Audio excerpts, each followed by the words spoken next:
Welcome to the Resilient Recruiter Podcast. I'm your host, Mark Whitby, and we're joined today by Katharine Wilcox. Katharine is the president of Resource Mosaic, based in Atlanta, where she excels in executive search, specializing in accounting and finance across the Southeast. She joined Resource Mosaic in 2011 and actually took over the business in 2022. With a background in entertainment and accounting, Katharine boasts a proven track record of connecting top talent with growth opportunities. She's a member of the Pinnacle Society, which is a fantastic group of people who are among the top producing recruiters in the United States. She's also a member of our coaching program. Katharine, welcome. Thank you so much for being here. Thanks for having me. It's an honor. So we first met at a Pinnacle conference actually in San Diego in 2023, and then again at the one in Savannah, Georgia. And we got to sit next to each other at dinner, which was fun.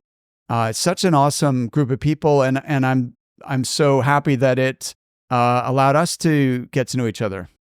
Absolutely. No, the Pinnacle Society has been phenomenal. I mean, I've only been part of it for, a year now. It's only been a year. And it's been an absolute blast. And I had so much fun sitting at dinner with you that night. We got to know each other. It was awesome. Yeah. And that was quite a table. We were sitting with Monty Mertz and Nate Zimmerman. I'm sure there was a couple other people, but that was quite an impressive table. And they've both been on the show as well, and gave so much value. So that is, we're really thrilled to be Pinnacle partners because it's such a high quality group of people. So Katharine, can you just set the scene? Tell us the story of how you got into recruiting. I guess I kind of fell into it, honestly. I started my career in LA. I'm a California girl at heart, never going to lose that part of me. I went to UCLA, and after UCLA, I ended up at the William Morris Agency, working with talent across the spectrum. And when I decided to part ways with that part, it wasn't working for me. I ended up in the Southeast. My dad's originally from Charleston, and actually lived with my grandparents for a little bit of time, trying to figure out what my next path was. And I landed in Atlanta and had no idea what I was going to do with my life. I mean, I think this is like the epitome of a quarter life crisis I was having. And a friend just said, "Hey, you need to be doing this. You need to try this out." And I interviewed at Lucas Group, and the rest is history. Fantastic. Wow. Yeah. There's a lot. There's a lot there, right? I want to go back to your experience working in a talent agency, because that's pretty cool and interesting. And I can see some potential parallels between that and recruiting.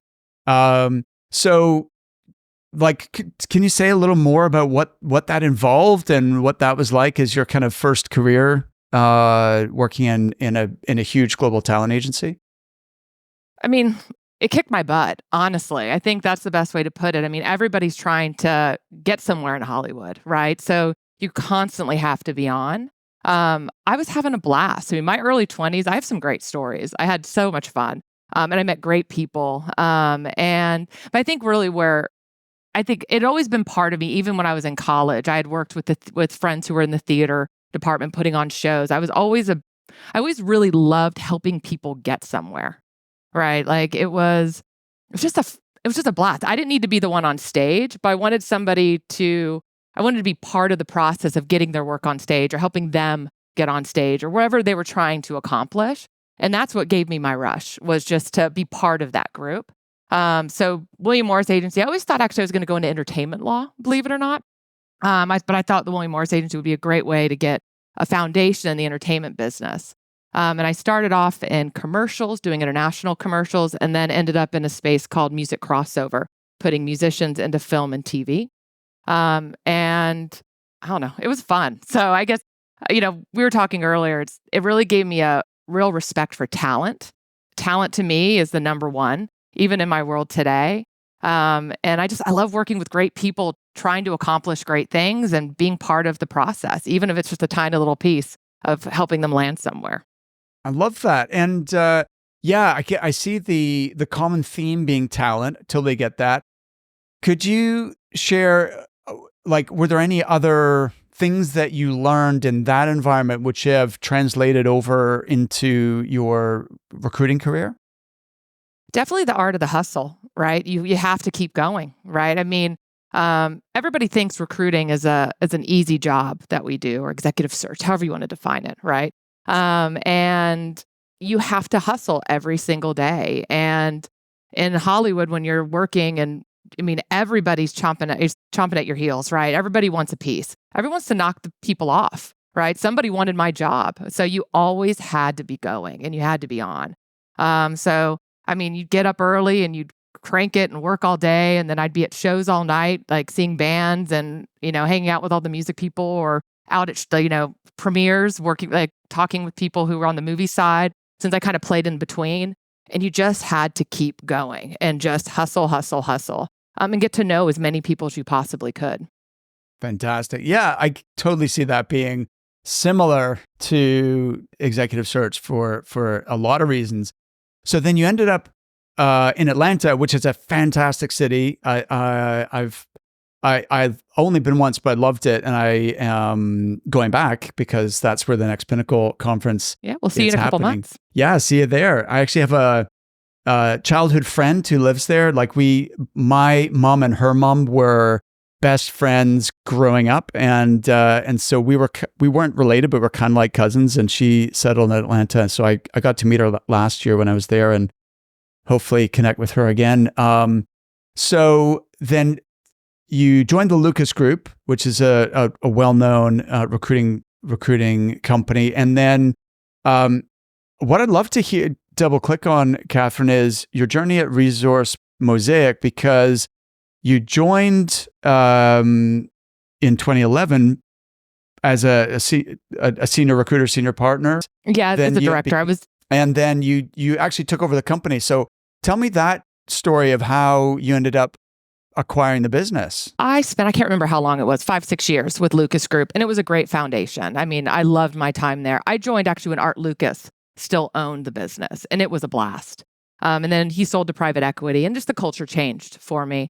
And I really wanted to get to a boutique shop. What I realized working at Lucas Group is I was kind of told to stay in my lane, right? Like I had to work the accounting and finance market in Atlanta specifically.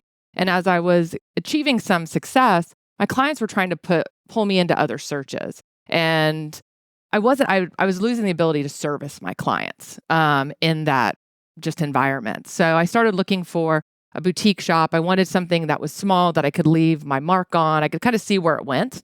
And I was introduced to Ken Richards, who founded Resource Mosaic, and we hit it off and kind of kept talking, and it kind of worked out. But I joined where it was, he'd been kind of working. It'd been a very small shop. He'd been a partner at Deloitte. He wasn't a recruiter of kind of growing up in the business. So we complemented each other very well, where he taught me so much about business and sales and client development. And I like to think I taught him a little bit about recruiting, right? Like just the hustle that I mentioned before. And I landed there, and I was given the freedom to spread my wings, right? Like I was able to go after anything I wanted, build the relationships that I wanted. And I really found a passion for building teams. So a lot of my work tends to be underneath the CFO. So anything that can report to a CFO, whether it be a VP, director level, that tends to be my bread and butter. So, but I also discovered that a lot of other things could report to the CFO. It can be IT, it can be HR, it can be legal. And I loved having some variety and diversity in what I was doing. And it was just a blast. And Ken just took such great care of me, made great introductions with his network, and we were able to, I think, build something really special. It's still small. There's only 3.5 of us, but it's more of a family than anything else.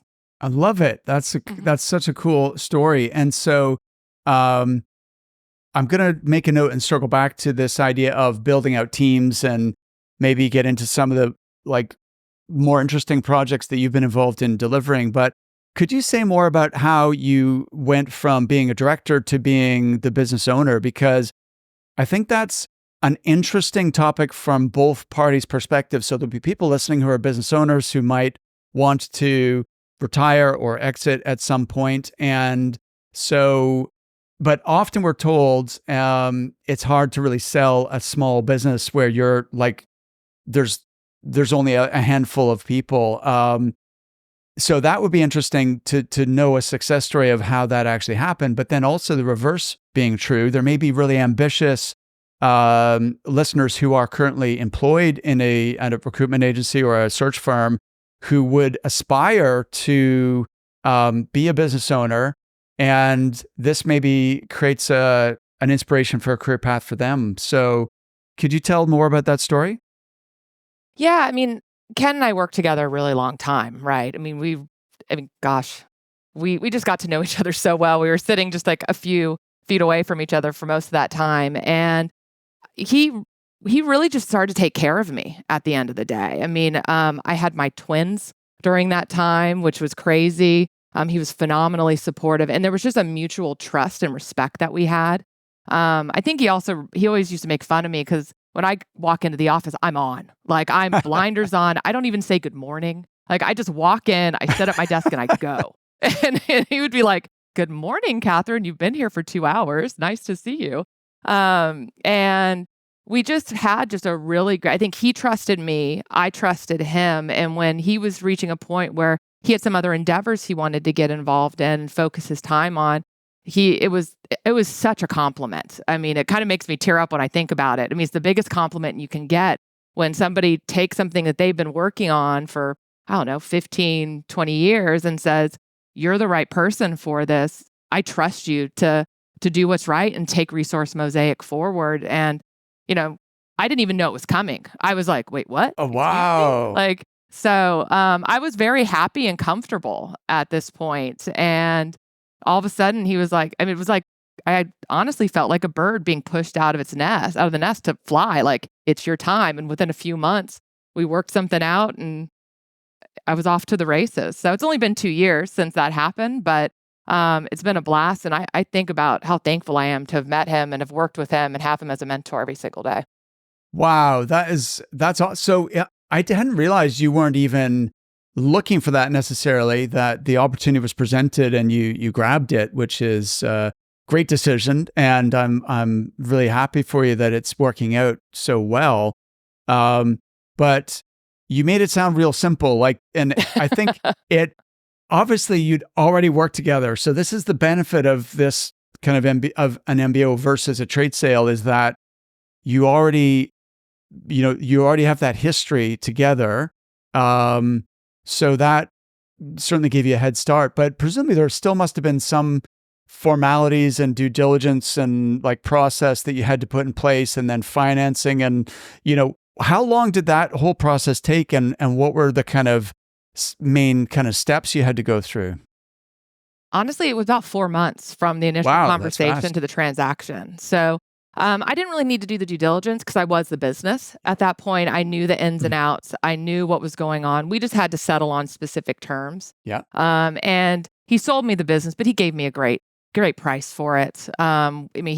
He wanted to do right by the business and me, and he's still involved to this day. So he Great. still wants to, connect me with opportunities and people. So we still work together and have a great connection. But it was outside of me having some small panic attacks along the way, realizing I was What? suddenly going to be a business owner. It was actually a pretty smooth process, probably because neither of us wanted we wanted it to be fair. Yes. And I knew what he was doing he was being more than fair on his end. Okay. So I was willing to do whatever we needed to do. And he kind of handed the keys over to me, on January 1 and just said, "Hey, it's yours." I hate to say it, but I think maybe because we had so much trust in each other, it really did feel very simple, because I wasn't trying to take from him and he wasn't trying to take from me. We were just trying to find a nice, easy off-ramp where he knew the business was in good hands and he could focus on everything else that he was working on.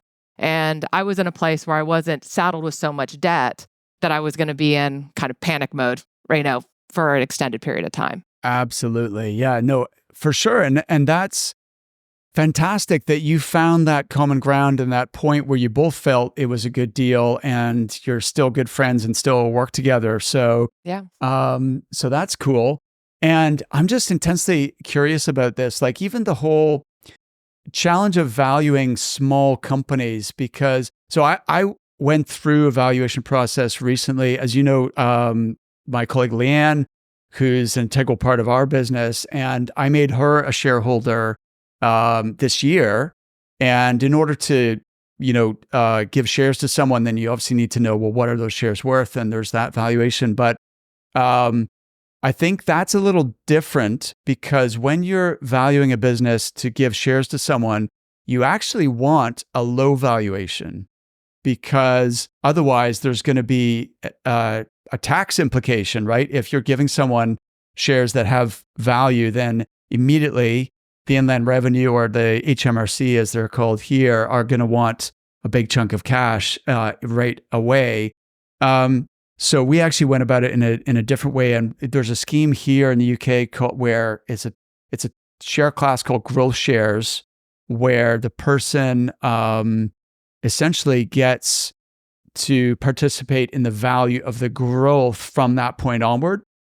So that way, the value exchange is minimal, and they don't have any tax burden at that point.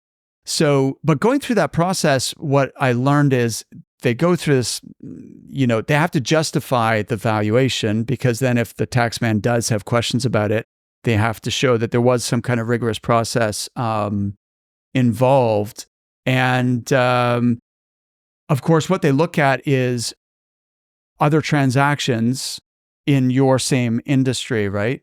But number one, there's a limited number of transactions to look at, and the multiples are all over the place, and then all of those transactions are way bigger than your company. So then they have to decrease the value, taking into account factors like, the fact that there's, how predictable is the growth in earnings, right? And, how predictable and sustainable is that? And so anyway, it's a long, convoluted process. How did you guys go about that? It was actually literally that simple. He was like, I'm thinking this amount. And I'm like, that seems fair. Okay. Oh, wow. We just went with it. Like, it was that holy simple. Smokes. But okay. I really think that it was rooted in how long I'd worked with him. And I think he was pricing it knowing how much effort I had done to build our brand and how far we'd come in whatever the 10 years that we'd worked together.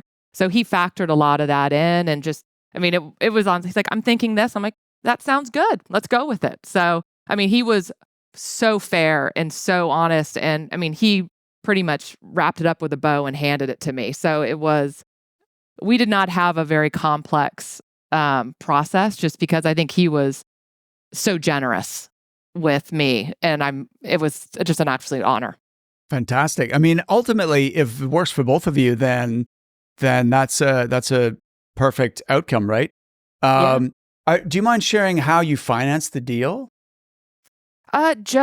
He actually just told me to pay him a certain amount over, basically, he gave me the interest-free loan. Great. So he said, how about you pay me this every year for this many years? And that's what I've just been doing.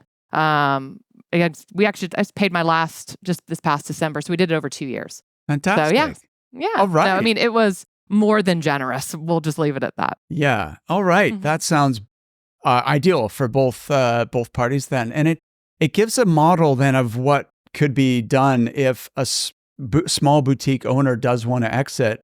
There are ways of doing that and ensuring. I think it sounds like Ken's overriding concern was the legacy. He wanted Resource Mosaic to continue, for the clients to be looked after, and so on. And so for that to continue beyond his involvement, and you were the right person. He felt like the business was in good hands.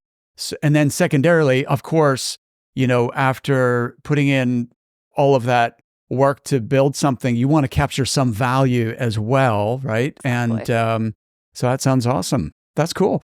I was very lucky to partner with Ken and join his team, because he's been overwhelmingly fair, and I think he wanted to take care of me, right? I think we just became so close through this process. It was more than work. A lot of times it was personal. We just knew each other so well, and it just worked out great. Let's pick up then on the idea that you sort of mentioned earlier about building teams, and it's something you find exciting. Are you able to share, like, without obviously going into any confidential details, but is there a project or that you were involved in that stands out in your mind as almost a case study of something that you went phenomenally well. You were proud of what you accomplished, and the client was delighted with the outcome as well? Yeah, absolutely. I won't get into names or anything like that, but I tend to, for some reason, I'm very confidential with company and client names that I work with. I don't Fair know enough. why, but Yeah. there was, and this was about 10 years ago, I think, 8, 10 years ago, I worked with a business that was spinning off of a Fortune 500 company. And the new CFO was a previous client of mine, a client I love working with. Actually, my case study should be about him. He's one of those great clients that he moves around and calls me up and we build his teams. We've probably done it 5 or 6 times now. Oh, that's awesome. Yeah. And this was really our first major endeavor in that. And it was so incredibly successful and just so much fun to do. And I helped, he didn't have any team there, because it was a spinoff. So we helped him hire a head of HR, a head of finance and treasury, a head of legal. And we just kind of started building out. And then we did the director levels and the manager level. And then I started getting involved in sales and marketing. And the PE owners even took notice because we were bringing talent that was just top notch, frankly. And just actually in the past couple years, it's just so cool to see one of the managers I placed is now the CFO. One of the first hires I placed is now the CEO. And there's those moments that you look back and go, wow, this is awesome. Like, look at what has happened as a result of us, just assembling this amazing team that's done amazing things. And the business is now about $1 billion in revenue. Wow. It's changed hands multiple times. So this whole team has made tons of money. They've built a phenomenal company. They're having a blast. And when I saw the CFO get promoted, it just struck a real chord because I was just so proud of him. Like, we keep up, and when he got it, I was just like, this is amazing. So it's just, I think that's where when you're building teams, you become really part of the fabric of these companies, and you get to know them so well. And it doesn't matter. A lot of times for me, it doesn't matter what hire they're trying to make, whether it be legal, sales, or my bread and butter, accounting and finance. You're looking for the right people.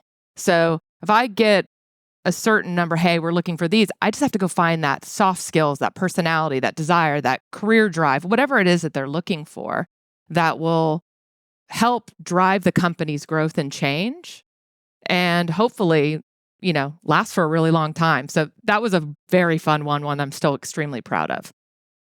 So that sounds like a blast. And I guess the question that makes me think is, what comes upstream of that in the sense of putting yourself in the position that you get to work on an opportunity like that? Yeah. Again, I think a lot of this comes down to just building trust with every single person that you talk to, no matter what the conversation is about. I mean, that's to get the opportunity to do that was because of a great relationship I built. And when he became a CFO, I was one of his first calls. He just said, I want you to help me build this team. And it's, and then we've continued to do it over and over again.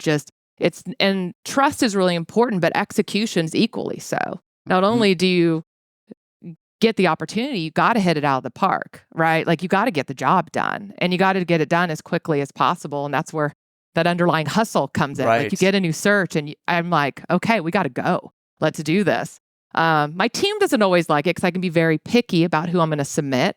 And I screen really, really carefully for a number of different things to make sure when we send somebody, they're at least close to the mark, right? But yeah, it's I think that combination of trust and hustle, delivery and execution is just such an important piece to what we do on a daily basis. Okay, that all makes sense. Katharine, what's your secret to building trust? Because I think anyone in business would say, oh, like, you have to have trust to build relationships, etc. But you've obviously been very successful at it, more than most. How do you build trust? A variety of ways. I'm not in this job for the money at the end of the day. I mean, yes, I like to pay my bills and I want to live a nice life and have this, but I do this because I love what I do. And I do think that comes across when I'm talking to people. And when I'm talking to a prospective hiring manager or somebody who's looking for a new job, I talk to them the same way.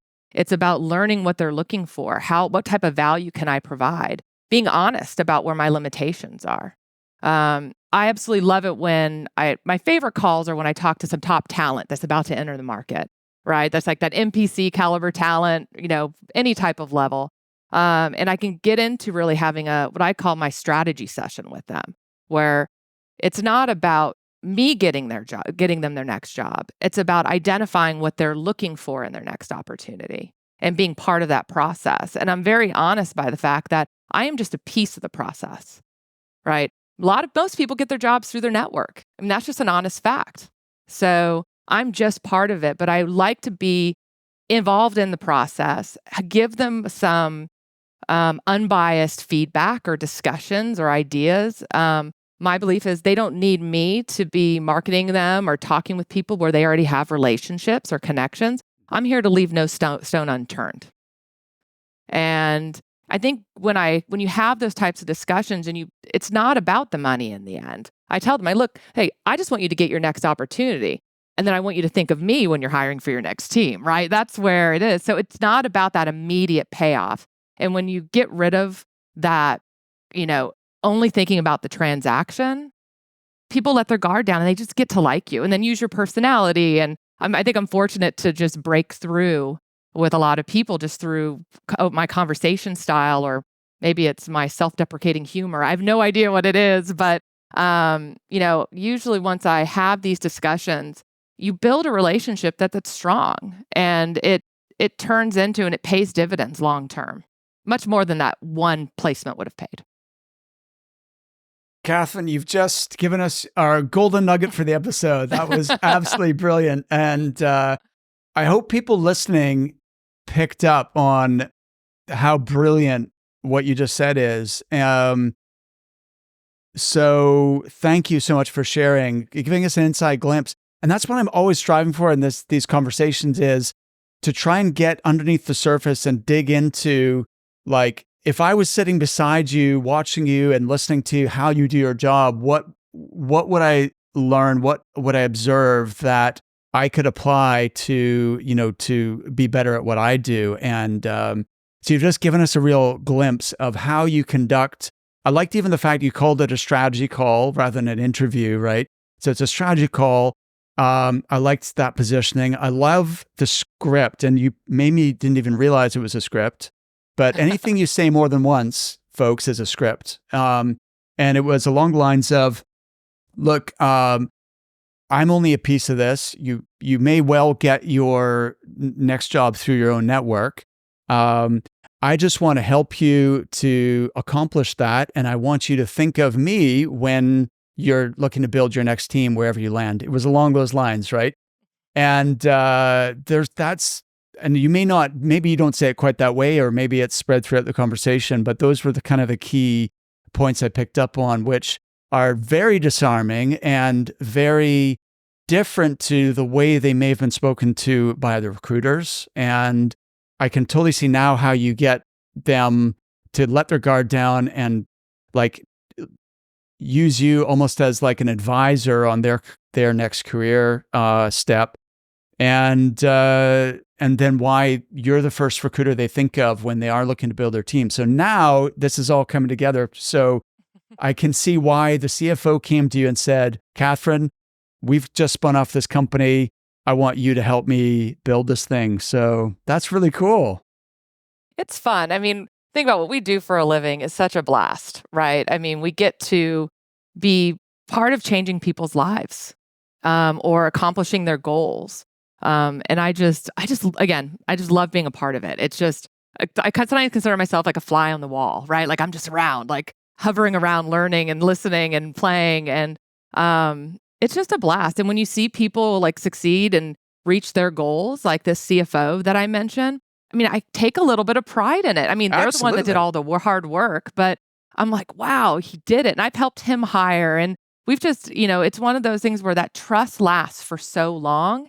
And it makes me really proud of what I do for a living. I mean, recruiters sometimes get a bad rap out there, but the good ones are fantastic. And I want to set the bar very high for our business. I love what I do. I want more people to be drawn to it.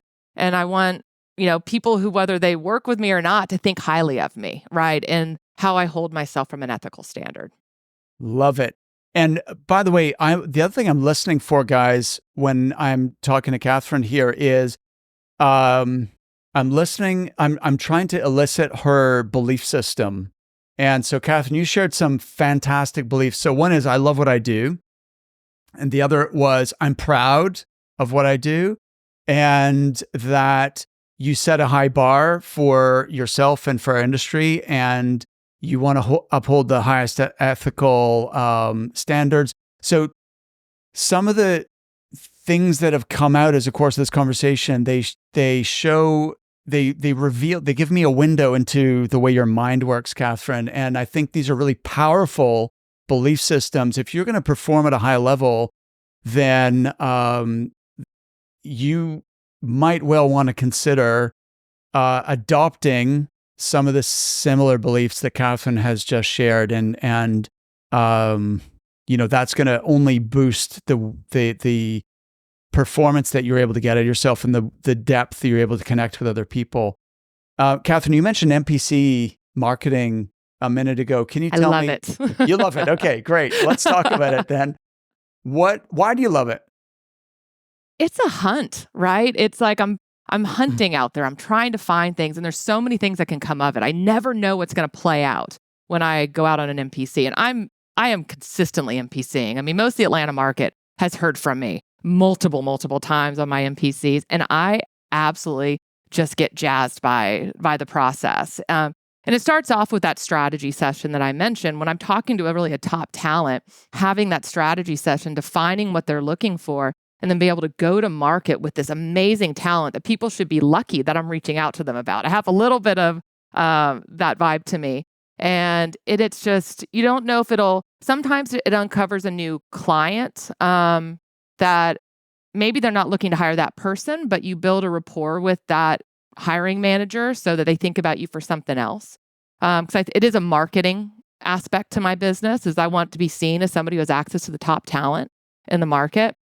I absolutely doing deep dives on industries that might be on the verge of kind of exploding. So for me, it might just be intellectual curiosity and pathways to kind of run down and learn about something and set the stage for future jobs that could come along the line. And I think then it kind of gets back to just trying to find that where that person's next position is. So whether they're still employed or were affected in some sort of reorg, which happens obviously a lot, even at the higher levels for good people. I always say, hey, things happen for a reason. Let's go find your reason. Dream big. And I want to hear what their dreams are, and I want to go and find that. I want them to be excited, and I want them to be running towards their next opportunity, not running away from something. So that my job is to deliver as best as I can. And sometimes I can, and sometimes I can't. I can't place everybody, right? But it's so much fun to work with that person and try and figure it out, right? Like just identify the market, identify the companies, have conversations, get leads. Sometimes they go somewhere, sometimes they don't. Sometimes it happens quickly. Sometimes it takes 6 months to a year, depending on the level, right? But you just go through this process it's a twist and turn, and you never know what's going to happen. So anything is possible when you start your NPCs. It could go anywhere. And I love to see where the process takes me. I love it. That's a great summary. You just revealed another belief that I loved, which is people like these clients are lucky that I'm contacting them to, give them the opportunity to connect with this talent that you're representing. So, whereas I think a lot of salespeople, recruiters, business people feel when they're reaching out for new business, they feel like, oh, I don't want to. They feel like a pest, right? Like, oh, I'm sorry to bother you, or I won't take up much of your time. It's this kind of vibe. And yours is the exact opposite. It's like you're thinking to yourself, they are really lucky that I'm calling them today because this talent that could completely transform their business. That is a much more powerful mindset to adopt. What's your NPC process look like then? It depends, honestly, on who I'm marketing and what market. Like in Atlanta, may look different than if I'm going across the Southeast. Um, but typically, after that strategy session, I kind of go and do a deep dive of research on my own.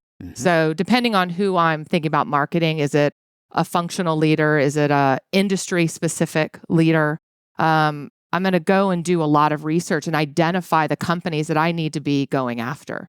And that could be an array of individuals. It could be, the C-suite at companies. It could be private equity, like portfolio managers. It could be board members, right? Depending on the level. And I'll market to any of them. And I try to do it in a staggered process. You can't just reach out to everybody at one day, right? So I do a mixture of emails, obviously, where I build email campaigns. My email campaigns tend to be a little bit longer and meatier than they probably should be, but I've gotten further with those because they kind of take off and get forwarded around, and the tools that we use, you can kind of see when things spark an interest.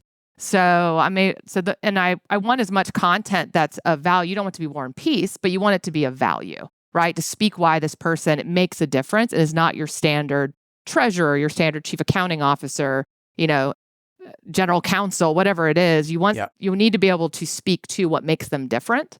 And so I'll do some sort of cadence with that, but then I'll also be following up with LinkedIn messages, with phone calls, with networking. Just, hey, do you know this person? Can you go and talk to them and put in a good word for me, right? Like doing that type of stuff. And then you can't rule out social media, right? I mean, LinkedIn is one of our strongest assets as recruiters. So while I'm doing that, I do try to post relevant content. And sometimes I've actually started to actually post about the people themselves if they give me permission to. Oh, that's cool. You just have to look at it as a multi-pronged effort and really think of yourself as a marketing in person, not just a recruiter out there hammering away, just saying anything and everything to get somebody to answer. I try to do it in a way where, and eventually people start reaching out to me, right? Like, hey, this is interesting. It takes a lot of effort, but it's a lot of fun too. So maybe that's why I like it so much. Okay, fantastic. There's a lot of good stuff there. And something you said that I wanted to highlight is the length of the emails. And it's interesting because that's obviously working well for you. And it just shows that there's more than one way to do this. The email platforms that we use generate data that shows that emails that are like 50 words or like 100 words max get a higher response rate. But obviously, you've proven that sometimes a longer email gets a better response rate because it shows you've really put thought into, what you want to present about this individual, right? So I love that you're just doing it your own way, and it's working for you. Are there any other tips you can share as far as, because the people you're talking about, like board members, PE portfolio owners, CEOs, they're hard to reach, right? So, like, what's your secret for actually breaking through and getting the conversation with them? It's the caliber of talent that's always going to get you the conversation. Yeah. So I really think talent is what the most important pieces of any equation in what we do. If you're working with good talent, people are going to be interested. But you also have to be creative in how you get that information across. You need to be very genuine. I use my personality a lot, right? Whether it's a little bit of humor or just, trying to sound eloquent on some level, right? Trying to just break through, be approachable, but not desperate, right? It's just like all of those, you kind of have to find your voice. And what works for me is not going to work for everybody.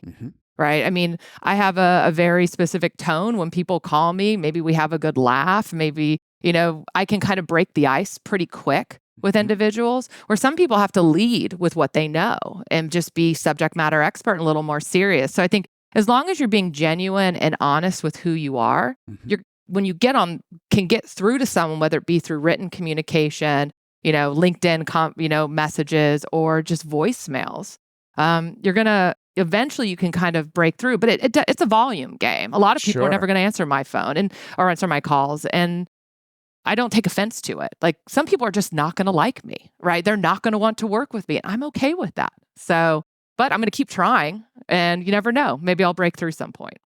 Absolutely. You can't have, I've said this on a call recently. I don't think you were on that one. You can't have fans without also having haters, right? Mm-hmm. If you're not getting any pushback, it means you're not, trying hard enough. You're not speaking to enough people.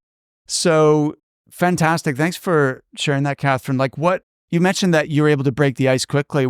How do you break the ice? That's a good question. Some of that I think is kind of something that I'm naturally do when I talk to people. I feel very lucky in that respect. Historically, I don't take a lot of in-person meetings. Like when everybody was like, I need to meet you in person, I need to do this. I build a lot on the phone. And I'm able to break through with individuals. And I love meeting people in person, but I'm also like, you have other things going on. Like, do you need me? And I also have always thought, I'm all about efficiency. I'm like, I am a better service to you if I'm cranking away, not driving across town and missing out on a few hours, right? So I love just having honest, genuine discussions. The goods, the bads, the ugly of a search, of what's happened to them, about a career, whatever it is. And I think maybe just my style of talking or communicating, I have no idea what it is. I'm hopefully able to instill some that trust that's so important pretty quickly, where people start to connect with me. And I try to just not be assuming, but also always leave them with value, right? Like I think about every time I pick up the phone and dial or have a call or Teams, whatever it is, I want somebody to leave that conversation with some nugget of information that's of value to them, whether it be market related or their job search or how they're building a team. So I think I give a lot more than I take. And I think that's probably an important piece to having these discussions overall. Sorry, didn't end that as well as I would have liked to, but you know what I'm saying. Absolutely. No, that's good. Giving more than you take for sure.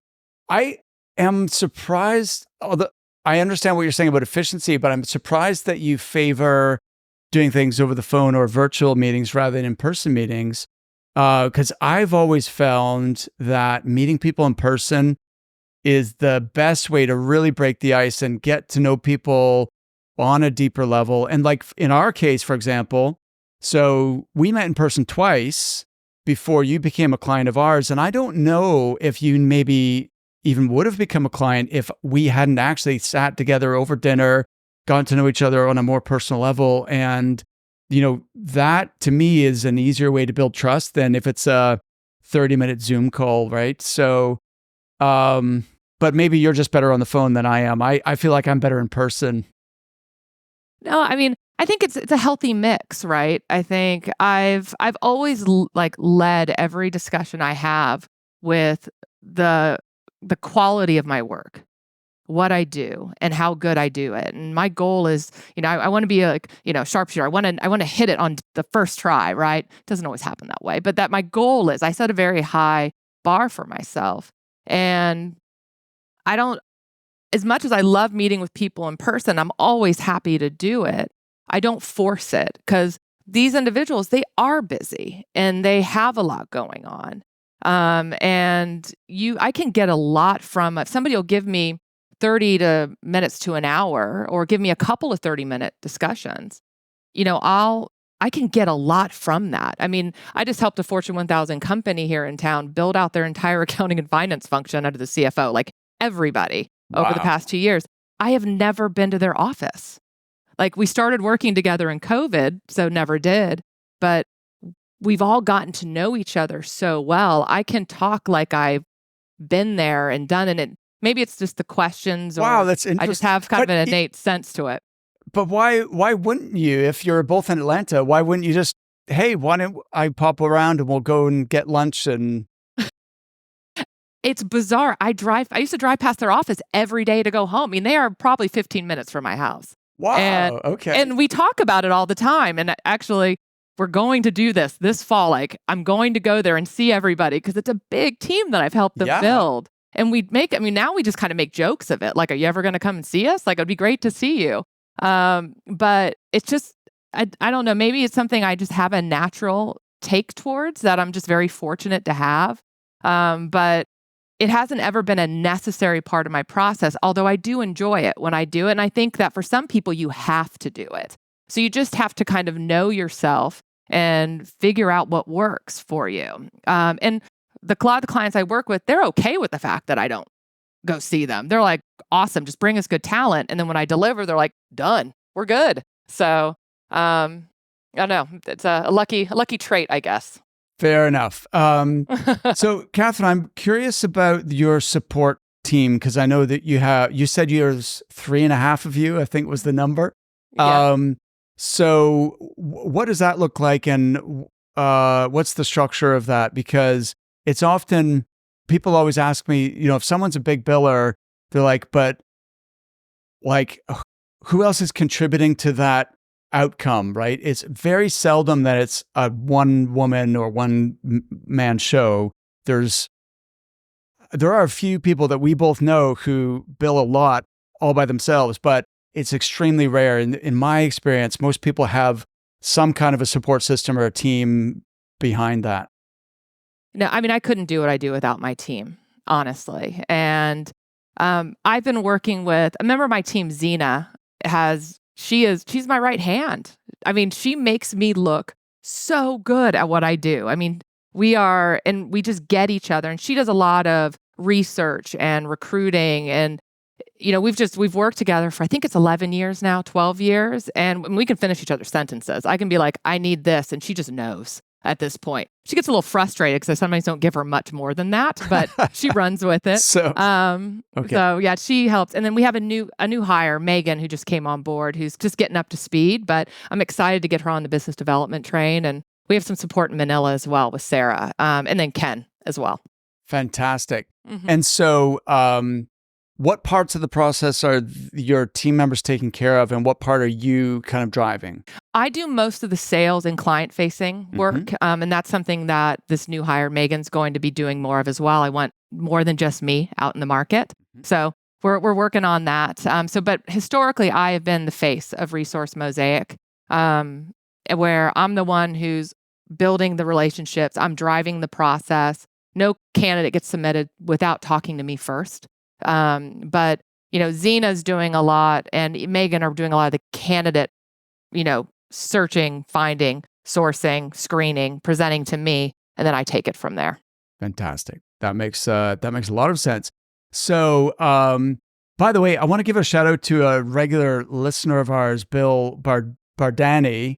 And he recently, he enjoyed my podcast I did with Jen Myers, who's a mutual acquaintance of ours. Jen is so awesome. She is fantastic. And that was a really popular episode. And he said, really enjoyed the podcast with Jen. And I would love to know, like, when I'm listening, and he said, often you ask, these questions anyway, but I would always love to know things like, is it contingent? Is it retained? Is it temp? Is it perm? What's the average, fee value on all, like, almost do like a, for each interview that I do, kind of get the key facts so that he has a kind of frame of reference. And so I thought that was a cool idea. So do you mind if I ask you some quick fire questions to understand the makeup of your operation? Wouldn't be no problem. Go for it. All right, I'll do my best to answer them well. All right, fantastic. So you're doing primarily direct hire permanent placements, Correct. right? Only direct hire. Okay, no problem. And what is a typical placement fee for you? Our standard is 25% for any contingent work that we do. But what does that work out to in dollars normally? Oh, standard fees, we're probably, maybe 50 to 60. Okay. Cool. Mm-hmm. Fantastic. And is it contingent? Is it retained, or is it a mixture? It's definitely a mix. So I'm doing more and more contained and retained work these days. But, I grew up in contingent. It's, I think I've always described as kind of like the bare knuckle recruiting side of things, sharp elbows, all that kind of stuff. And I'll never shake that. I actually do love that world. And there's a place for it.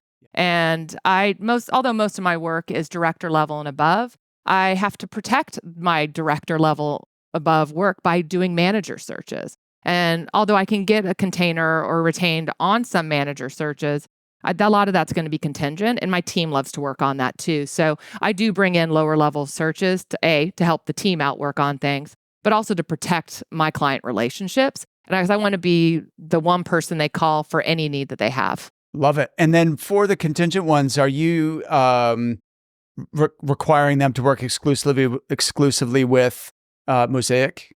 Absolutely. Yes. Doesn't always play out that way. Sometimes somebody else has already been engaged, but if there's more than 2 recruiters, including myself, on something, I'm not going to take it. Yeah. Unless I just have somebody in my back pocket I can fling at them. So 90% of the time, I'm going to be the only recruiter working on something. Fantastic. So you do have the commitment, even though they may or may not be paying a deposit, right? I think that is the key and the reason why we steer people towards engaged, contained, retained is getting that commitment from the client, because one of the easiest ways to increase your billings is to fill a higher proportion of the searches that you're working, right? Katharine, this has been amazing. Before you go, I do want to ask about challenge, because I know that you're a talented woman, and but I don't want people to get the impression that, because you almost make it sound easy the way that you do what you do. What's been one of the biggest challenges or adverse situations that you've faced, either as a recruiter or a business owner? I would say there's probably 2 things, right, that I would clump into my biggest challenges is, and one is very, very clear. It was 2020. Sure. COVID just knocked us out, right? We started off 2020 thinking we were going to have the best year of our careers. We were on fire. We were closing everything. And then March, it ended, right? It was just down. We were out.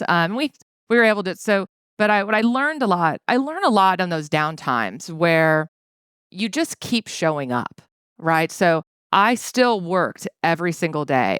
Ken and I were in the office every single day. I would come in, maybe I wasn't working a full day, right? But I was there working at least 4 or 5 hours a day, talking to people, working with individuals that had maybe been laid off, right? Or were struggling, or, were going through things. I just kept talking to people and kept showing up. I kept marketing candidates. I just positioned myself, and I was like, look, eventually we're going to come out of this. The world has to open up at some point, right? And when it did, I was fortunate to be primed and ready to go, to hit the ground running. And, the next 3 years were time to rock and roll, right? So that was, having the ability to continue to make those calls and show up, even though you're hearing no for 6, 7, 8 months. It was hard, right? But it also shows what you're made out of. And the people who got out of the business, well, they're lost. I picked up all their work, right? It was just a really, really big struggle at that time. But we got through it, and it worked out well. Yeah. So I wanted to ask you about that, because I know that because people reach out to me and share what's happening in their world, and we're connected to so many recruiters. There will be people listening right now who are going through even though it's not COVID, who are going through their own struggle, or they're finding the market challenging, or what have you. And so what did you do to stay motivated and to stay in the game and keep pushing and making the calls and doing the job, even though you were not getting the return that you would expect from that level of activity? How did you summon the motivation to keep pushing through? It was simple. I just knew any day could be the day to make that break. Eventually, I knew the dam was going to break, right? I knew that people had hiring needs. I knew that people were looking for jobs or were not happy in their current roles. And I just knew that if I showed up every single day and did what I do, that at some point it was going to pay off. So and a little bit of it was taking it as a challenge. I'm like, this market's not going to break me. I'm not going to let this happen, right? Yes, absolutely. But I think what's most important is if you are committed to this business, you just have to keep showing up. It's like the people who join this business and it's really easy. And, the past few years have been like that, where, you just had to sit by your phone and eventually it would ring, right? Like I didn't have to do a ton of marketing and, 22 and 23 or 21 because of all of that. But I think it's one where the good recruiters are crafted in these challenging times. And I looked back to when the Great Recession happened and where a lot of people were leaving the business because they couldn't make a deal. I actually had some of my best years were those kind of 2 years where people were really struggling. And a lot of it was, you have to think creative. I got out of the Atlanta market. I was looking at small markets that still had hiring needs, but didn't have a lot of competition for recruiters. And you just have to think outside the box and just show up every day and commit yourself to our craft, right? Like if you don't love this world, find something else to do because there's a lot of easier ways to make money out there, right? So well said. So I mean, I love what I do and I'm never going to give up on it. And I'm going to be here until I can't do it anymore, right? So, because it's what gets me up in the morning and what I get so excited to do. And even in the challenging times, I'm going to show up. And on that note, that is a perfect way to finish the episode with those inspiring words from Katharine Wilcox. Katharine, that was so much fun. Thanks for being on the show. Well, thank you for having me. This has been a blast. I've really, really enjoyed it.